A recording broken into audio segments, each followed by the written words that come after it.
Italian Wine Podcast. Chin Chin with Italian wine people.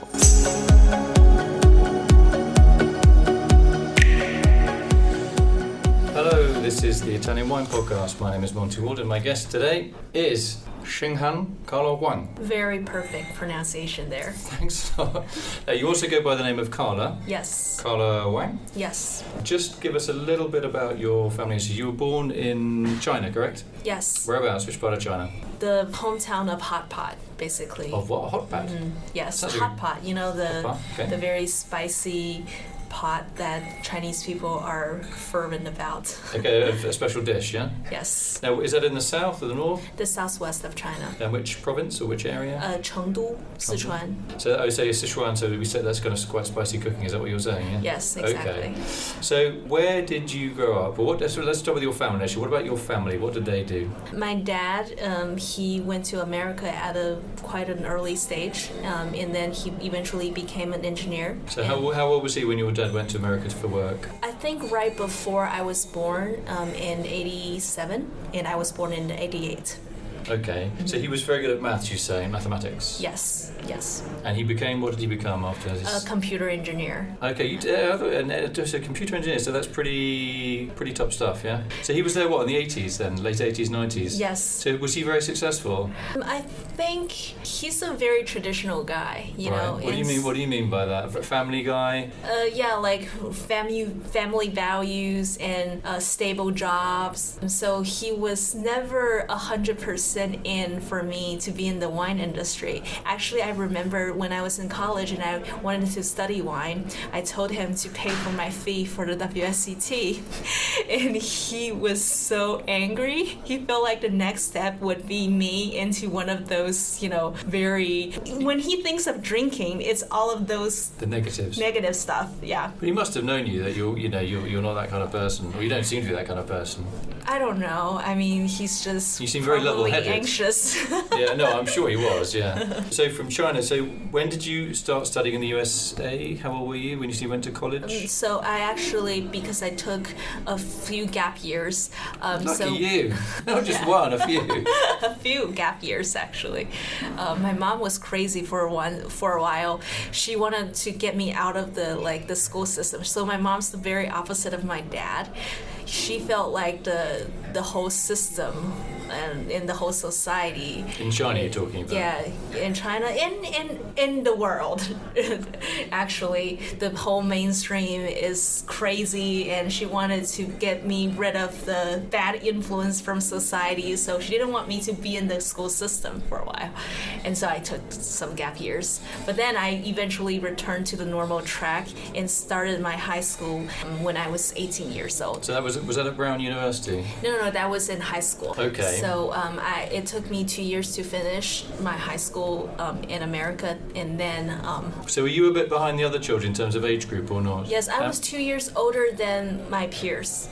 Okay. Did they accept you though? A, you're older. B, you're a woman. I and have a three, baby face, you know, Yeah. so I blended in very naturally.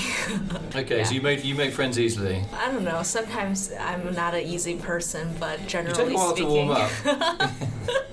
It's just to try and get your CV details was a bit of a battle, but we got there in the end. So you also studied in Paris when you I know a few years ago when you were around about 25 years old. What were you doing in Paris? I went to the Liquid and Blue wine program there. So that was after college. I decided to really, study wine seriously. Why wine? Why wine? Okay. It was a long story. So when I was in college, I recorded some YouTube style video, and it went viral on the web. Really? And so I got, because Where did Chinese people, the idea come from? That I mean, you're almost like a fish out of water. You're not in your home country. China then certainly maybe was developing a bit of a wine culture, but by no means university. Why would you end up in France in studying wine and then making videos for people that you never met before. Yeah, I was going to finish the story with my, viral video, and so it was toward the Chinese audience, but it was in a very sarcastic style. And actually at that time, a lot of Chinese, we don't get sarcasm that well, and so people thought I was the crazy person. I was acting, and I got famous because of that. But then I got very kind of attacked by the whole internet violence, and so I drank a lot at that time. that was how I fell in love with wine, actually. So when you say drunk, you mean you tasted lots of wine. You're not saying having a bottle and guzzling a bottle every 5 minutes. Both. My friend gave me a gift card in a wine shop. They have those sort of machine where you can just exactly. And I just took a sip of of different kinds of wine, and surprisingly, every wine tastes so differently. If you're not growing up in a wine environment, chances are you think all wines taste the same. So that opened a whole new world to me, and I was very curious about wine. So I, studied more and more. The more I studied, the more I wanted to pursue it as a serious career. And so after college, I worked in a Michelin restaurant in New York for a little bit, and then I heard that there was a really good wine program in Le Cordon Bleu. So that's when I went to program. Yes, that's the time when I went to Paris to study it. Right. So you already got some knowledge before you arrived in Paris then. Yes. Actually, at that time, I was already doing the WSET diploma, but I didn't eventually, even until now, I didn't finish it because, and then you're in a different country studying an entire different wine system. And then I, did my startup, and things go hectic every day, so that never got finished. What I don't understand is what were you actually saying when you were getting all the hostility on social media? What were you saying about wine that people found discomforting or annoying, or why were you such a target? Oh, it was, it's very hard to explain in English, actually. Was it because you're a woman? There was that too, maybe, but I was really acting very bitchy in the video because there's. But did you do that deliberately, or was that what you genuinely felt? Yeah, obviously I did that deliberately because I met a lot of people. I was mimicking and exaggerating their mannerism, and so there was a float of studied abroad students from China to the U.S. that kind of looked up to the American culture but forgot their own root, sort of, character. And so I was acting them. So you're basically getting criticized by people that actually should have been supporting you. Yeah, exactly. In a way, you kind of quite liked that because it was like a double. You were saying what you felt and then getting criticized by people that hadn't really understood or listened to what you were saying, which was kind of the point of what you make in the first place, wasn't it? Yeah. People just being a bit superficial. Yeah. So you must be, going out. If someone goes out for an evening with you, either they'll have a great time or they'll find you quite challenging. Yeah, is that true?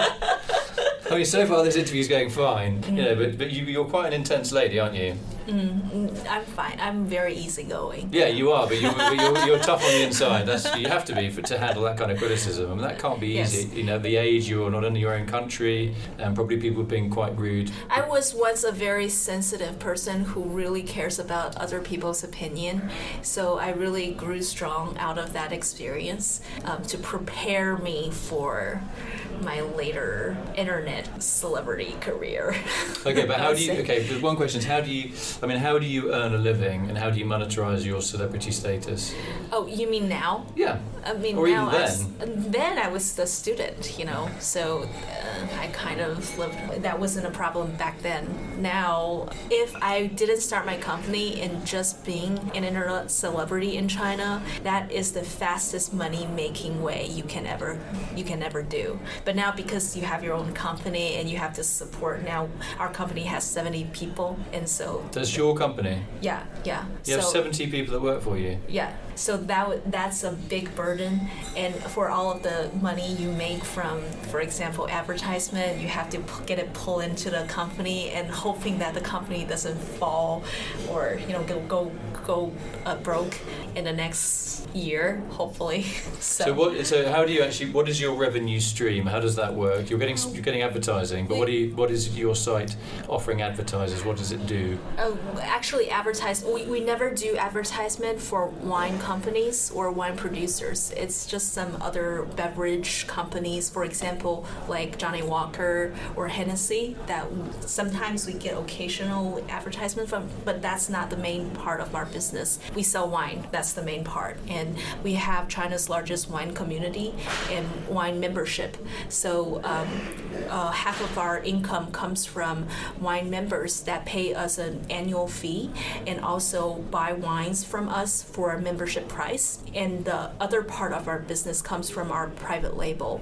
So for the more entry-level wine, anything below, say, 100 RMB, we source wine from producers from around the world and stick our own private label to maximize the value for our customers. So that's two parts. What are your most successful private label wines? Which regions or wine styles are we talking about? Chile. We sell, like for private label, Chile is the best selling.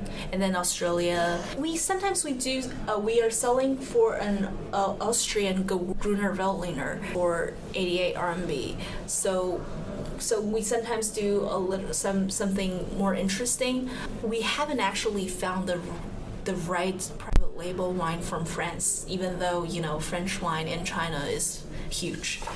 But because we're how hard it is to find good value budget wine in France compared to the other new world. So that we haven't had success in. We also have Italian wines. So what do you carry from Italy? Is that own label or is that private label? Is that the estate's own label or your label? So basically, like entry level, private label for our entry level wine, and not private label for our higher end wines. So your private label, where are you sourcing wine from? Is it red, white, sparkling? Everything. Okay, well roughly like Tuscany or southern Italy, Sicily? Sicily. Okay.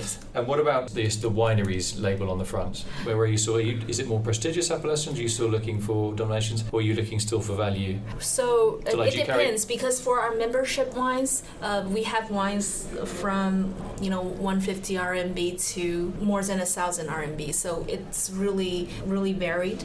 And also, the first project line that I started is actually a monthly subscription. So every month you'll get a 200 RMB, which is roughly 25 euros bottle of wine, which is already quite premium, right? Yeah. And so members, they get a wine selected by us every month. And for that, we're looking for very prestigious region or very famous producers.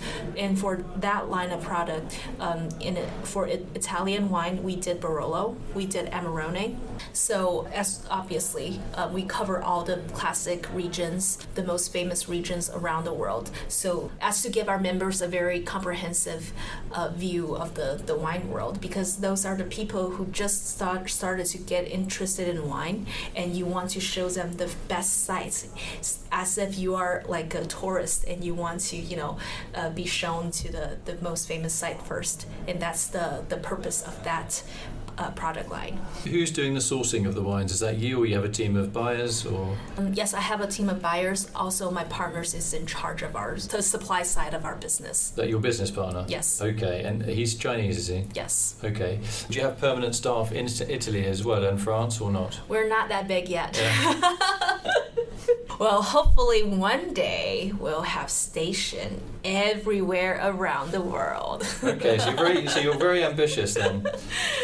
It's an interesting question. I don't know if I'm ambitious or not. I have this sort of blueprint in my head, and I don't know how much is required to complete it. But I know that I'm not there yet. So how old are you? Sorry, that's a very rude question to ask. I just told you that I was born in the 88. Yeah, no, okay. So I'm 30 now. Right, okay. So you're 30 years of age, and you have at least one. You have one company, one main company, yeah. Yes. I imagine Yes. you have other ones, or not? No, I don't. So, I mean, how big are you in China in terms of your wine club? Are your members from across China or in one particular area of China? How does it work? You're allowed to sell wine across the whole country or not? So we're mainly e-commerce based. We have our store in all of the major Chinese e-commerce websites, as well as our own mini app. So that's the main part of our business. Also, we have wine bars in Beijing and Shanghai, but it's more of a off-site center for our members to experience our wines and services. So that's not the major model of so you actually have your own bars, or do they have your own brand on? Do you have a fee that you don't actually own the building and the bar, or do you? I do. It's called Lady Penguin Wine Shop and Bar. Great name. Great name. Why Lady Penguin? Because you like penguins? My nickname was Penguin, and one penguin has a fat belly. You're not fat. You're slim and. But penguin, they give people the impression that they are an elegant drinker and eater, and they walk very waddly and as if they're in a drunk mood. So it's a very suitable image for a wine brand. That's a good one. I mean, I think they're probably quite popular animals. They are. Everybody's heard of penguins and. China's internet mongols, Tencent. The image of Tencent is a penguin. So. But you made the penguin choice independently of that, or did you look at the penguin? No, it's totally independent. It really was my nickname. So. Okay, well, penguins are not the fastest movers of all time, are they? I've got a friend who filmed penguins in the Antarctic called Penguin Post Office, which is the most isolated post office in the world, and he was there for about 4 months. He said if he ever saw another penguin again, he was going to shoot himself. Obviously penguins slow movers, but you are very quick in terms of business and being a little bit ahead of the curve in what you're doing, and I'm sure you have a very fruitful career ahead of you in terms of business. I mean, I can only kind of see your business growing. What do you think the challenges will be for you in terms of sourcing or in terms of the Chinese market, in terms of how quickly that is evolving? I think the major challenge is not knowing how to. Okay, the major challenge is that there is no path for you to follow. Yeah. To follow, because if anybody asks a Chinese person in the wine business, how do you see the wine business or the wine industry in 5 years in China? Nobody would know. I was just talking to one of our producers in New Zealand, and he was telling me that, okay, if you go to an American or British market and you work on it, you will know exactly what you're gonna get. But that is just not true in China. The channels are very fragmented, and people haven't the whole entire market hasn't decided how it's going to evolve. Is it gonna be more online or offline? And for the offline, where would the boutique wines go? Because now there is actually not a very mainstream boutique wine channel. It's sometimes on premier restaurants and bars, but they don't occupy as much of a percentage of sales as in the traditional market. So, but why is that? Is that because of the price, or just because people aren't used to maybe drinking those premium wines, super premium wines? It's not a question about, okay, so if you buy like a premium wine in a 5-star hotel in China, it's gonna be more expensive than in America, in the same situation, or in a like a nice quality restaurant. Maybe the wine searcher is 100 RMB, for example, and on the restaurant list it can be 700. It's just the margin is way too high, and Chinese, they are afraid of the ripoff. So there's this whole insecurity around wine consumption that I am trying to solve now. And the biggest challenge for me is that I am educating the market, but you never know if you're also going to be the one who can, profit from it. Yeah, exactly. Profit you're from it. helping because out. Sometimes the education and the one who educate and the one who profit are usually not the same guy, and that is going to be our challenge, because we're doing a lot of content and education, whether it is the online video or now that we're starting with our wine courses. So along the way, I hope to build a brand that the current young generation in China would rely on. And I think private brand is a great way to make people trust in your wine selection, and also the membership program too. So eventually my answer to your question on what's the challenge is that, like from the very beginning, there is no path in Chinese market now. We're just hoping that we can, create our path, and there will be enough people that can follow us. So kind of a little bit like Amazon in a way. I mean, that's not the best analogy of all time, but they've become a behemoth because their model of online selling is multiplied, and they're kind of the go-to brand for buying stuff online effectively. Otherwise, it's very fragmented. And what you're saying, you're hoping you're going to be a little bit like that in terms of wine. Do you sell other things apart from obviously wine? But do you sell like decanters or all the apparatus you can have from corkscrews, that kind of stuff? Do you sell all that sort of stuff as well with anything wine style related? We do. Key rings. We even have like T-shirts. Corkscrew earrings that corkscrew earrings. Yes, they must be very painful to put in. It's really cool. It sells really well. Okay, if you're an elephant with huge ears, it's not going to hurt you. You've got quite small ears, so that's going to be a little bit tricky. So we sell coffee. Coffee? Yeah, we sell ham. Anything that the mattresses, wine demographic. Tea towels, golf clubs. Vibraphones. Anything our demographic would like, we can sell. Cuddly toys. Cuddly toys. Towels. Toothpaste. We sell penguin toys. Do you really sell penguin toys? No, we don't. We will be selling. Do you sell real penguins? Yeah. Okay. Anyway. Okay, so you've got a lot of ideas and a lot of enthusiasm, a lot of energy. I mean, how well do you sleep at night? You've got a lot on your shoulders. You seem pretty chilled actually for someone that's got a burgeoning company with quite a degree of risk to it. It is hard to keep up with the energy level, and that has been a major problem for me. So I can't say I'm handling that well. And I was actually joking with my friend saying I am swaggling between the two stages. One is getting too drunk and one is getting too anxious. So it is hard to balance anything. It's not even between work and life. It's just balancing work.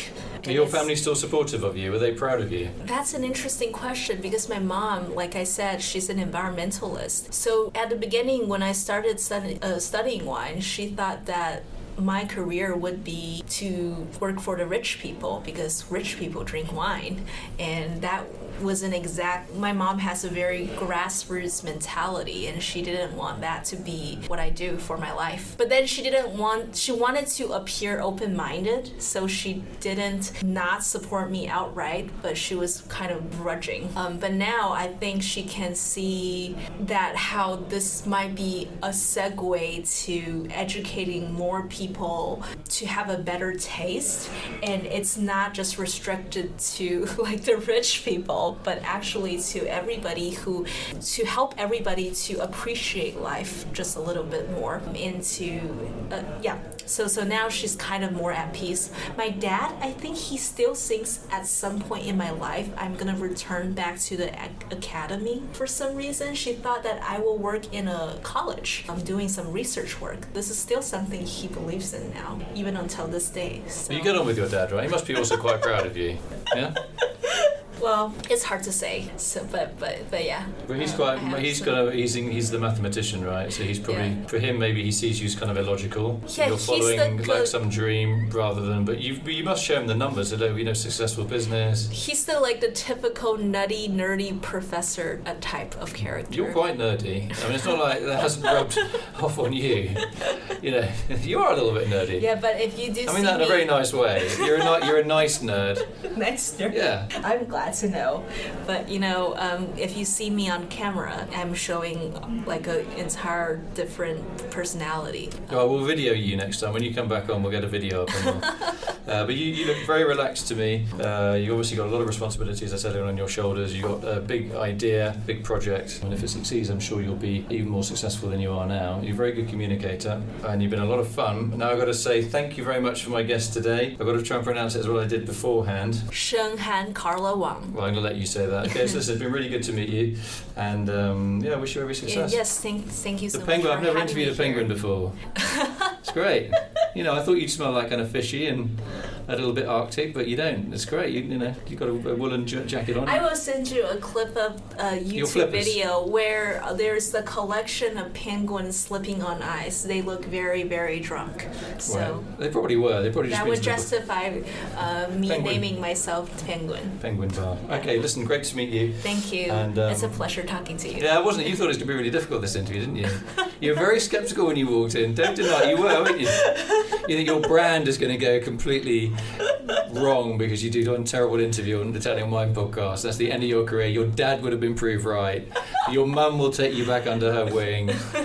You'll have to finish your degree. You know, you start all these degrees in about 4 different countries and you never finish them. By the way, just on the side story, you know, not for recording purpose. It is. The first, actually, you know, the turning point for my mom is that when she went to the Quintarelli vineyard with me. In Policelli, yeah? Yes. Before, she didn't realize that winemaking or vineyard work is very harmonious gesture between human and nature. This is the whole Chinese philosophy part. She is a lover of Chinese philosophy and culture, so she thought, okay, wine, the harmony between man and nature, this is good stuff. Maybe my daughter will get something out of this whole wine experience anyway. So are you into organic and biodynamic or not really? Oh, that is a very interesting question. I don't think that I have the right to comment on it until I really actually get down to earth with it, you know. Well, that's a good one. Get down to earth. That's a great turn of phrase. You know, I write about organics and biodynamics. I might use that as my next target, my next book. You know, they're great. If you can't sleep properly, you just read one of my wine books. You know, you'll be out like a light within 3 seconds.